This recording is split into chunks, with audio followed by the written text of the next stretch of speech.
I want you to think about the last meal you reheated. Maybe it was dinner from last night. Maybe it was something quick this morning before your day even started.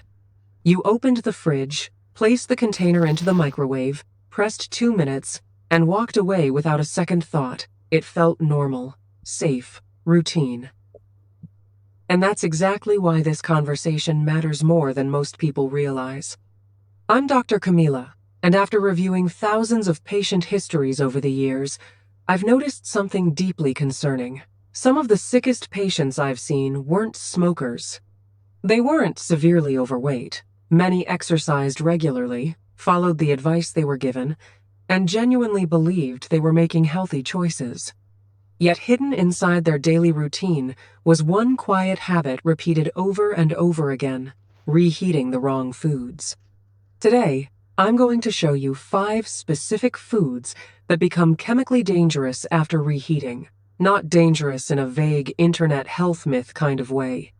I mean dangerous in a precise, measurable biochemical way that researchers have studied for years. And after the age of 60, those effects become significantly more serious. But here's the part most people never hear. This isn't just about food poisoning or upset stomachs. It's about what reheated foods quietly do inside your body over time, how they increase inflammation, how they damage blood vessels, how they stress your DNA, how they create the exact internal conditions cardiologists and cancer specialists often see years before disease finally appears. And the most alarming part? Most people eating these foods have absolutely no idea anything harmful is happening at all. We're not talking about one unhealthy meal. We're talking about a pattern. A small, invisible daily pattern repeated for years inside kitchens all over the world. So stay with me through all 5 foods, because the final one on this list is something millions of people eat several times every single week. And once you understand what reheating does to it, you may never look at leftovers the same way again. But before we get into the foods themselves, I need to explain something important about your body, because without this foundation, the danger won't fully make sense. Every single day, your body is fighting damage. Damaged cells, free radicals, environmental toxins, minor infections, inflammatory molecules. When you're younger, your body handles most of this almost invisibly. At 35, your liver processes toxins efficiently. Your immune system reacts quickly. Your gut lining stays strong and selective. Your DNA repair systems work rapidly to catch mutations before they become bigger problems. After 60, things change. Not because your body is failing. Not because aging means weakness, but because your margin for error becomes smaller. Your liver slows down. Your gut lining becomes thinner and more permeable. Inflammatory signals last longer. Cellular repair mechanisms work less efficiently. That means low-level toxins your body once cleared easily may now linger longer inside tissues and blood vessels. Damage that once disappeared in hours may now simmer quietly for days. And this creates the perfect environment for chronic inflammation. Now, chronic inflammation is very different from the inflammation you feel after an injury. That kind is temporary. Your body activates it, repairs the problem, and turns it off. Chronic inflammation is quieter. It runs silently in the background for years. And it's strongly connected to the 2 health threats I worry about most in adults over 60. Cardiovascular disease and abnormal cellular growth, what we commonly call cancer. Every single food on today's list becomes problematic after reheating because the reheating process creates compounds that fuel this inflammatory environment. Some damage artery walls. Some create oxidized fats.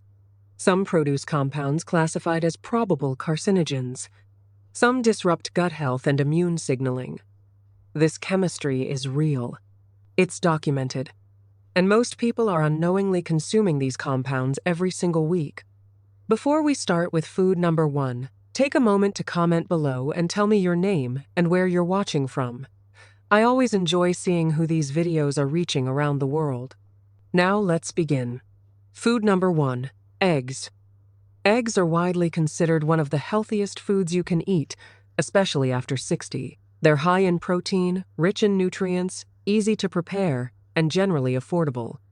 But there's something most people are never told. Eggs naturally contain cholesterol. That alone isn't the issue. The real problem begins when cholesterol is exposed to repeated heating. When cooked eggs cool down and sit in storage, the cholesterol inside them begins slowly oxidizing. Then, when you reheat those eggs, especially in a microwave where heat distributes unevenly, the oxidation accelerates dramatically. This creates compounds known as oxysterols. Oxysterols are heavily studied because they directly damage the inner lining of blood vessels, what doctors call the endothelium.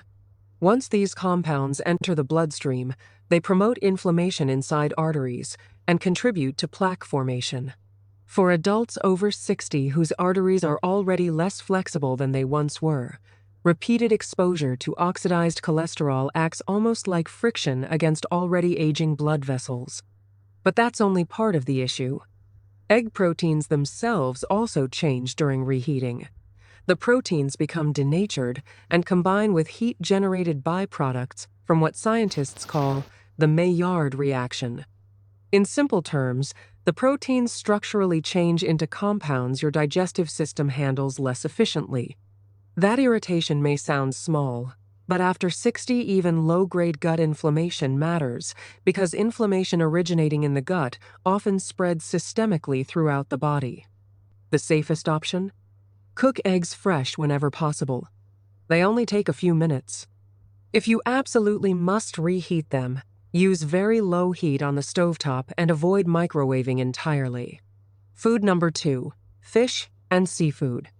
This one surprises almost everyone because fish is one of the most recommended heart health foods on the planet. Salmon, sardines, mackerel.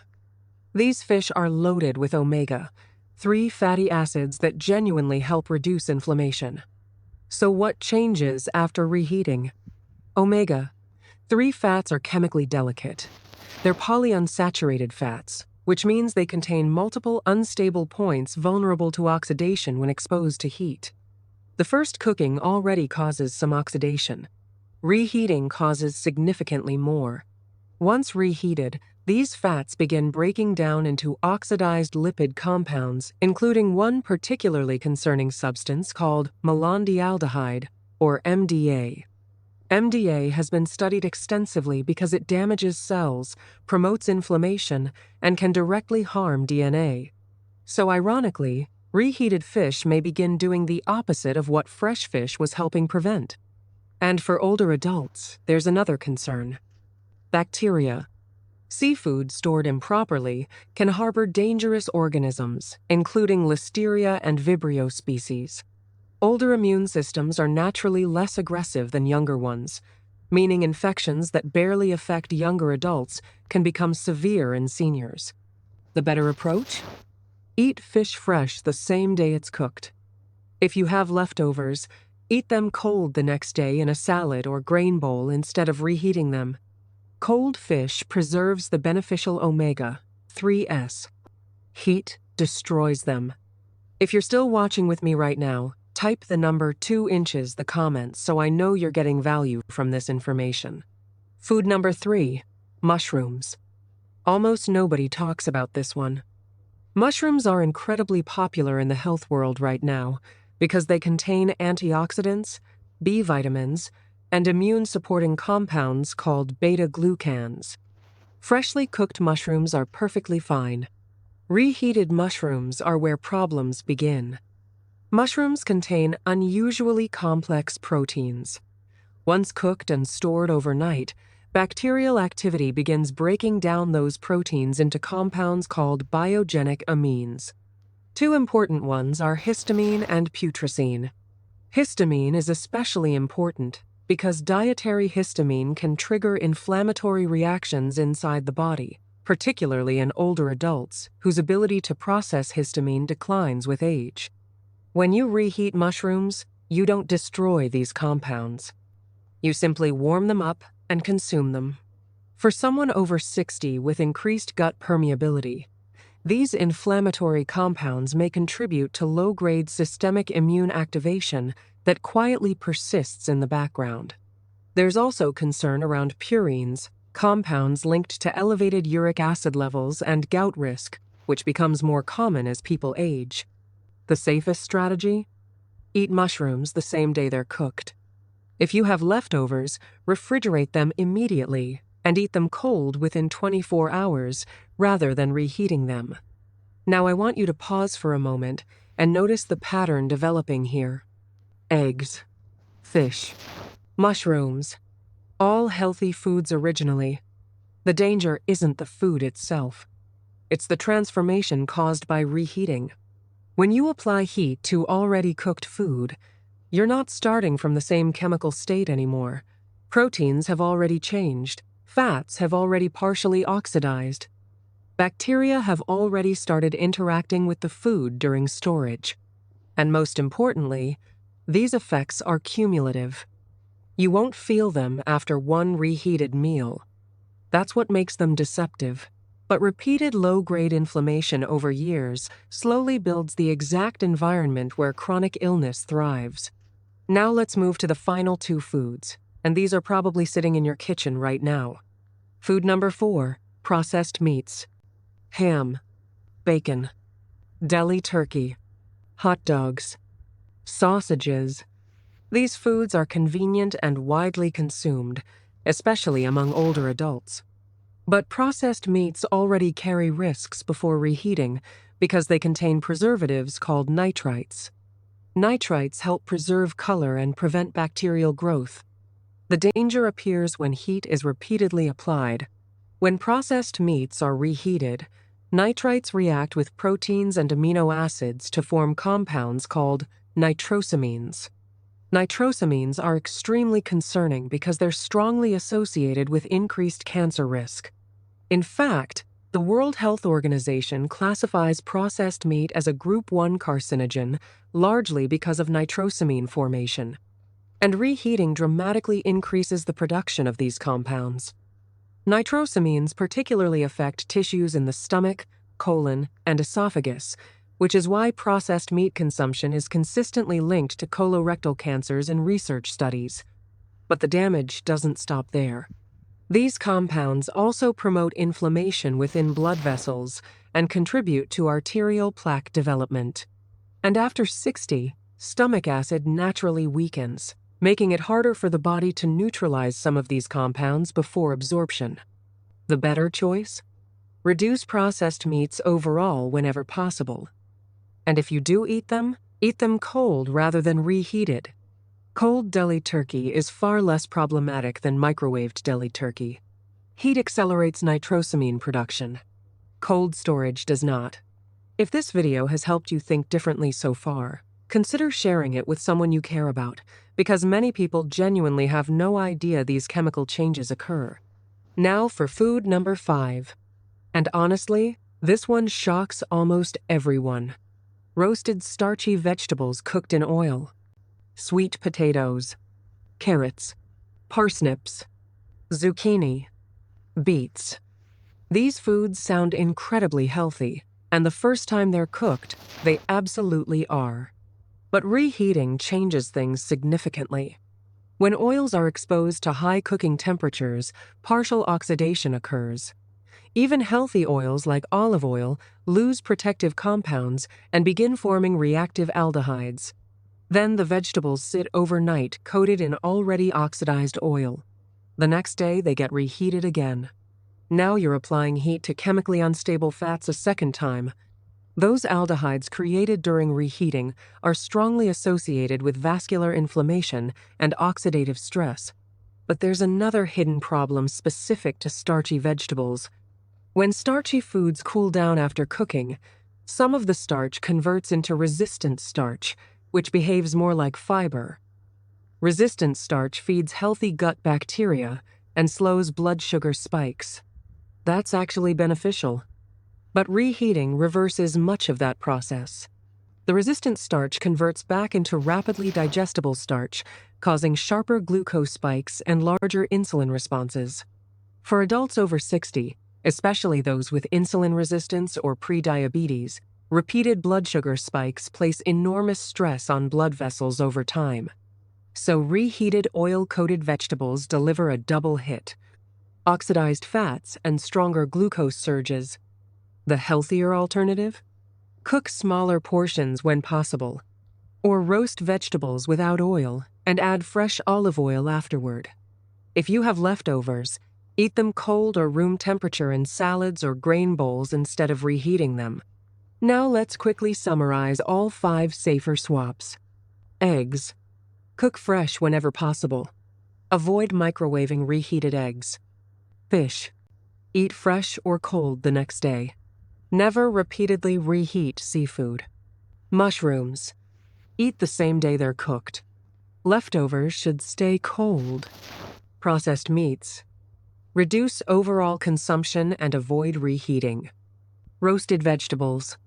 Eat leftovers cold and add fresh oil after cooking instead of before. Notice something important here. None of these changes require a major lifestyle overhaul. You don't have to stop eating foods you enjoy.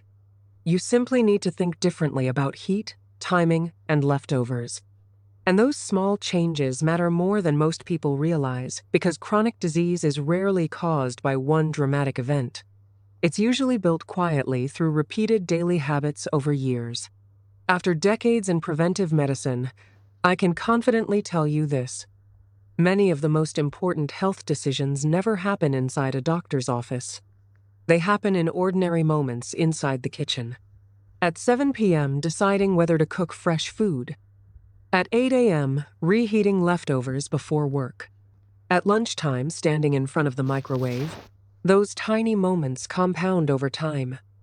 And after 60, when the body processes toxins more slowly and repairs damage less efficiently, those decisions become even more important. The good news is this: you now know what most people don't. You understand how reheating changes food chemically. You understand why inflammation matters. And you understand how a few small adjustments can reduce stress on your arteries, gut, and cells over time. Which of these 5 foods surprised you the most? Tell me in the comments below, because I genuinely read them all. And if you know someone over 60 who reheats these foods regularly without understanding the risks, share this video with them. Not to scare them, but to help them make safer choices moving forward. If this video helped you, hit like and subscribe for more evidence-based conversations about healthy aging and preventive health. Take care of yourselves. Your kitchen may be one of the most powerful health tools you have, and now you know exactly how to use it more wisely. Everything discussed in this video is educational information only and should never replace personal medical advice. Please consult your physician before making significant dietary or health changes.